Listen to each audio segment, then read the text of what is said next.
नमस्कार मु श्री आपण मानक स्वागत करुछि आज एई क्लास को। आज आम आलोचना करबा अनुच्छेद विभिन्न प्रश्नर उत्तर प्रदान संपर्क में। तेबे गोटे अनुच्छेद दे देथिबो से अनुच्छेद किछि प्रश्न पचारिथिबो आमको तार उत्तर प्रदान करबा पई कहिथिबो। तेबे आमे कोन करबा ना अनुच्छेदर उत्तर लिखिबा आरंभ करबा पूर्व प्रथमे अनुच्छेदटी को मनोनिवेश करके पढ़िबा को आमको पड़िथा अर्थात मन दे अनुच्छेदटी को पढ़िबो। एहा परे कोन करबो प्रश्न गुडी को कोन देइछि ताको भलो भाबरे पढ़िबो। प्रश्न गुडी को भलो भाबरे पढ़ि साला परे अनुच्छेद ऊपर आसी आखि पकईब। यह द्वारा कौन हेबो ना प्रश्न गुड़िकर उत्तर लिखिबा अधिक सहज हेबो। प्रश्न रे प्रदत्त पाठर उत्तर गुड़िक अविकल नकल न करी यथा संभव निज भाषा बुझेकी लिखिबो। अविकल नकल करदेबनी जहाँ बुझुच निज भाषा बुझेकी तुमको लिखिबार अछि। बेले बेले प्रश्न गुड़िकर उत्तर अनुच्छेदर क्रम अनुसार न थाए सामान्य व्यतिक्रम देखा जाइए सेप्रति तुमको ध्यान देवाक पड़ो। अनुच्छेद दि जाइथिबा प्रत्यक्ष उक्ति को उत्तर लिखिबा समय तुमको परोक्ष उक्ति रे लिखिबाक पड़िथाय।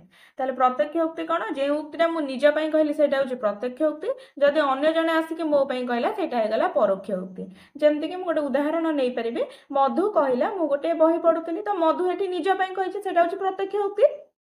जदि मधु पई आउ जने कहि कहबो सेठी कोन कहबो मधु कहिला जे से गोटे बही पढुतला तो एटा हे गला परोक्ष उक्ति। ताले अनुच्छेद लिखिबा समय रे प्रत्यक्ष उक्ति को हमको परोक्ष उक्ति रे परिवर्तन करबा को पड़िथाय। आउ कोन कहिछि ना उत्तर गुड़िक प्रश्न अनुसार पूर्ण वाक्य रे लिखिबा उचित। प्रश्न कोन देइछि सेही अनुसार तुम उत्तर लिखिबो एवं पूर्ण वाक्य रे उत्तर को लिखिबो। अनुच्छेद रे दिया जाइथिबा प्रत्येक प्रश्नर उत्तर संक्षिप्त हेबा उचित। प्रत्येक उत्तर प्राय 25 शब्द मध्य हेउतिबा दरकार। ताहले अनुच्छेदर उत्तर संक्षिप्त और 25 शब्द मध्य हेउतिबा हमर दरकार। तो ये जो पॉइंट गुडी को नेकी आमे मध्ये गोटे लॉन्ग क्वेश्चन करि परिबा। तो लॉन्ग क्वेश्चन कोन ना अनुच्छेदर विभिन्न उत्तर किपरि संधान करा जाय एमिति गोटे क्वेश्चन पढि परिबो। नले अनुच्छेदर विभिन्न उत्तर किपरि संधान करिवार कौशल कोन रहिछि तो एमिति गोटे लॉन्ग क्वेश्चन मध्ये हेइ परिबो। वर्तमान आमे देखिबा अनुच्छेद कोन देइछि ताको पढिबा तार प्रश्न कोन पचारछि देखिबा एवं तार उत्तर को आमे लिखिबा।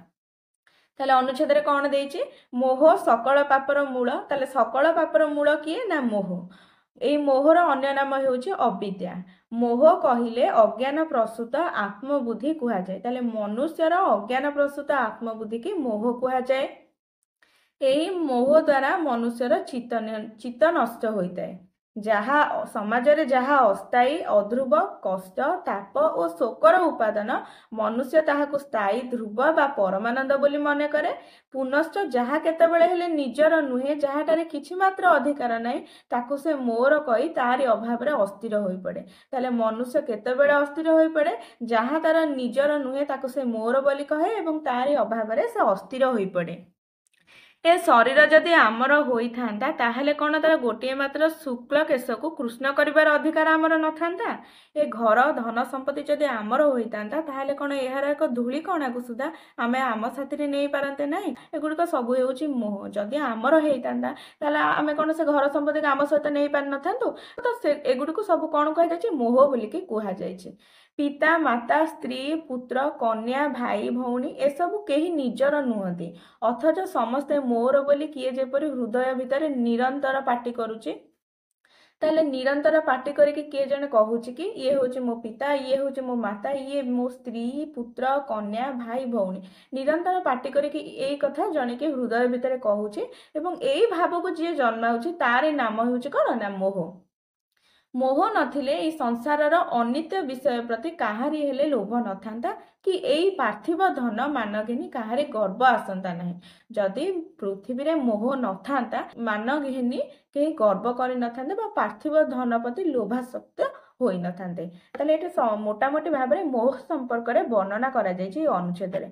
वर्तमान देखिबा ए कोन प्रश्न देइछि एवं तार उत्तर आमे किपरि प्रदान करिबा। ताले प्रथम प्रश्नटी कोन पचाछि मोह काहाको कुहा जाय। ताले मोह काहाको कुहा जाय तुमे निज भाषा रे बुझाइ के लिखिबो। मनुष्यर अज्ञान प्रसूत आत्मबुद्धि को मोह कुहा जाय। एई मोह हेउछि समस्त पापर मूल कारण। मोहर अन्य नाम हेउछि अविद्या। एहा मनुष्य को नष्टचित करि दिए। ତ ତୁମେ ଏଇ ପ୍ରଶ୍ନର ଉତ୍ତର ଏମିତି ଲେଖିପାରିବ।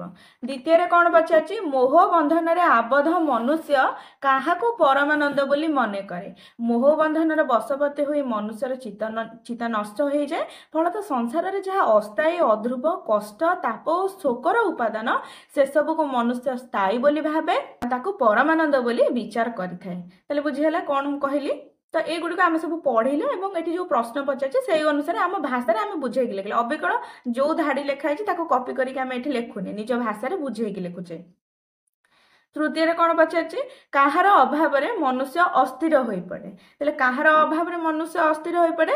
ନା, ମନୁଷ୍ୟର ଯେତେବେଳେ ଚିତ୍ତ ନଷ୍ଟ ହୋଇଯାଏ, ତାର ନାନା ପ୍ରକାରର ବିକୃତ ଚିନ୍ତାଧାରା ତାର ମନକୁ ଆସେ, ଯାହା କେତେବେଳେ ହେଲେ ନିଜର ନୁହେଁ, ଯାହାଠାରେ କିଛି ମାତ୍ର ଅଧିକାର ନଥାଏ, ତାକୁ ସେ ନିଜର କରି ତାରି ଅଭାବରେ ଅସ୍ଥିର ହୋଇପଡ଼େ। ତାପରେ କ୍ୱେଶ୍ଚିନ୍ କ'ଣ ପଚାରିଛି, ଏ ସଂସାରରେ ମୋହ ନଥିଲେ କ'ଣ ହୋଇଥାନ୍ତା? ଯଦି ଏ ସଂସାରରେ ମୋହ ନଥାନ୍ତା ତେବେ ସଂସାରର ଅନିତ୍ୟ ବିଷୟ ପ୍ରତି କେହି କେବେ ଲୋଭାନ୍ୱିତ ହୋଇନଥାନ୍ତେ, ଅଥବା ସକଳ ପାର୍ଥିବ ଧନମାନ ଘେନି କାହାରି ଗର୍ବ ଆସନ୍ତା ନାହିଁ, ଯଦି ଆମର ମୋହ ନଥାନ୍ତା। ତାହେଲେ ବୁଝିହେଉଛି? ଦେଖ ତାପରେ କ୍ୱେଶ୍ଚିନ୍ କ'ଣ ପଚାରିଛି, ହୃଦୟ ଭିତରେ ନିରନ୍ତର ପାଟି କରି ମୋହ କେଉଁ ଭାବଟି ଜନ୍ମାଏ? ହୃଦୟକୁ ନିରନ୍ତର ଆନ୍ଦୋଳିତ କରୁଥିବା ଏଇ ମୋହ ଭାବଟି କହେ, ସେ ହେଉଛି ମୋର ପିତା, ସେ ହେଉଛି ମୋର ମାତା, ସ୍ତ୍ରୀ, ପୁତ୍ର, କନ୍ୟା, ଭାଇ, ଭଉଣୀ। ଏହି ପ୍ରକାରର ମନ ଭାବରେ କ'ଣ ନା, ମନ ଭିତରେ ଗୋଟେ ଭାବ ଜାଗ୍ରତ କରିଥାଏ ବା ସମସ୍ତଙ୍କୁ ସେ ନିଜର ବୋଲିକି କହିଥାଏ। ତ ଏଇ ଭାବଟିକୁ ସେ ମନ ଭିତରେ ଉଜ୍ଜୀବିତ କରିଥାଏ। ତ ତାକୁ ହିଁ କ'ଣ କୁହାଯାଏ? ନା, ମୋହ କୁହାଯାଏ। ତାହେଲେ ବୁଝି ହେଉଛି? ତ ଇଏ ହେଉଛି ଆମର ମୋହ ସମ୍ପର୍କରେ ଯେଉଁ କ୍ୱେଶ୍ଚିନ୍ ଗୁଡ଼ିକ ପଚାରିଥିଲେ, ଆମେ ତାର ଉତ୍ତରକୁ ପ୍ରଦାନ କଲେ ଏବଂ ଉତ୍ତର ଗୁଡ଼ିକ ସଂକ୍ଷିପ୍ତ ଆକାରରେ ପ୍ରଦାନ କଲେ ଏବଂ ଅବିକଳ କପି ନ କରିକି ନିଜ ଭାଷାରେ ଆମେ ଉତ୍ତର ଗୁଡ଼ିକ ପ୍ରଦାନ କଲେ। ତ ମୁଁ ଯେଉଁ ଉତ୍ତର ଗୁଡ଼ିକ କହିଲି ଏଠି ମଧ୍ୟ ଲେଖା ହେଇଛି, ତୁମେ ପଢ଼ିପାରିବ ବା ତାକୁ ଅଭ୍ୟାସ ମଧ୍ୟ କରିପାରିବ। ତାହେଲେ ବୁଝିହେଲା? ତେବେ ଆଜିର ଆଲୋଚନାରେ ଏତିକି ଥାଉ। ଦେଖା ହେବା ନେକ୍ସଟ ଆଲୋଚନାରେ। ଜୟ ଜଗନ୍ନାଥ।